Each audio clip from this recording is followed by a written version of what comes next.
noite, pessoal. Dando continuidade à nossa aula de hoje, nós vamos estar falando hoje um pouco sobre a reprodução animal. A reprodução animal é uma das principais ferramentas utilizadas no melhoramento genético. É onde a gente faz o quê? Cruzamento de raças.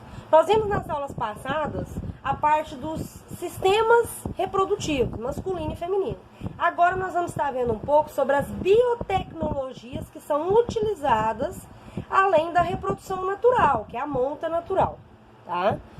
Quando a gente fala de sistema reprodutor, a primeira coisa que a gente tem em mente são algumas especificações. Então a gente tem, por exemplo, os animais, eles vão variar o seu comportamento produtivo de acordo com as diferentes espécies. Então a gente tem os animais classificados em poliéstricos anuais e poliéstricos estacionais, além dos monoéstricos. O que é essa característica? Os animais poliéstricos anuais são animais que apresentam várias ondas foliculares. Eles têm um cio e no cio elas têm várias ondas foliculares, ou seja, o desenvolvimento de vários folículos, em torno de 20 a 30 folículos por cio. Tá? Então os animais poliéstricos são animais que apresentam várias ondas foliculares. E aí nós temos os animais poliéstricos anuais e estacionais.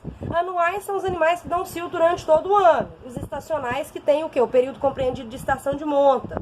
Por exemplo, os equinos, que vão aí de setembro a março.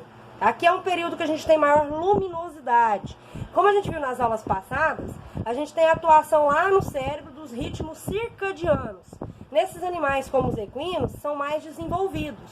Ou seja, eles conseguem captar a luz e a partir da luz conseguem manifestar maior a produção de hormônios. Aí eles manifestam o cio, tá? Então, os poliéstricos anuais, bovinos, ovinos, caprinos e suínos, e os poliéstricos estacionais, os equinos. Os monoéstricos, como os cães, são animais que dão apenas uma onda folicular. Então, eles dão cio durante todo o ano, ou vai variar de acordo com a raça, de 3 em 3 meses, de 6 em 6 meses, e é apenas uma onda folicular, o que dificulta a reprodução, porque quando eu não consigo identificar o cio desse animal, eu perco porque ela tem menor produção de folículo. A mesma coisa é a puberdade. A idade e a puberdade, a idade que o animal entra na reprodução vai variar de acordo com a espécie. Por exemplo, a vaca, ela tem de 8 a 18 meses, ela entra na reprodução. A égua de 12 a 18. Hoje a gente sabe que com o cruzamento de raças, buscando melhoramento, a gente tem vacas que entram em cio com 12 a 14 meses, ou seja, são animais precoces. E aí vocês podem verificar aqui, ó, a búfala, por exemplo, é um animal o quê? Extremamente tardio. Ela entra na reprodução com 24 a 26 meses, tá? E como que é o cio? O cio do animal, o ciclo estral, ele tem a duração média de 21 e 21 dias e é extremamente ligado com o sistema nervoso central. Como a gente sabe, tem a atuação do hipotálamo e da hipófise, que libera os hormônios e vão atuar lá nas gônadas, que são os ovários. O ciclo estral ele é dividido em algumas fases. Então, a gente tem a fase do proestro e do estro, metraestro e diestro. O proestro e o estro compreendem a fase inicial, que é a fase folicular e estrogênica. Folicular, o início da maturação lá no ovário. E estrogênica, porque o estrogênio ele vai liberar FSH-LH para manifestar o cio do animal. O metaestro e o diestro é a fase mais longa, a fase luteínica, ou seja, que há a produção do corpo lúteo, caso não haja fertilização, a regressão, e a progesterônica, ou seja, caso haja fertilização, a progesterona vai fazer o quê? A manutenção da gestação.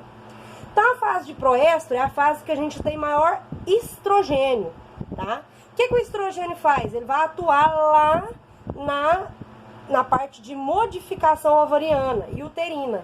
Ele vai fazer o quê? A maturação, o crescimento e a seleção daqueles folículos ovarianos. Primeiras características que a gente tem, a vulva começa a ficar entumecida, ou edemaciada, que a gente fala, ficando maior tamanho. A cérvix, ela começa a se dilatar e começa o desenvolvimento do endométrio, ou seja, a parede do útero começa a maturar, a se desenvolver para preparar para a possível gestação. Já a fase do estro é o cio propriamente dito, é a fase que essa fêmea ela aceita a monta. Então aí a gente tem uma alta quantidade de estrogênio produzido, a duração desse estro vai variar de acordo com a espécie e é nessa fase que o animal aparece algumas características sexuais, como o muco translúcido, ou seja, a vulva já começa a liberar aquele muco cristalino, tem uma micção frequente, a vulva fica hiperêmica, ou seja, de alto tamanho e edemaciada, tá? Muito grande, que a gente chama de uma característica aí do cio do animal. Só umas fotos para a gente verificar aqui a parte de liberação do muco cristalino, que indica que esse animal está no estro, ou seja, pronta para inseminação, tá? E aqui a gente tem um exemplo de algumas fazendas, por exemplo. Tem fazendas que utilizam o rufião, ou seja, fazendas que adotam as características de inseminação artificial, utilizam o rufião. O rufião tem o pênis, né, que a gente fala de reversão, ele é revertido, não é essa palavra que eu queria falar, gente. Ele é... faz uma cirurgia para que não haja penetração na vaca, tá?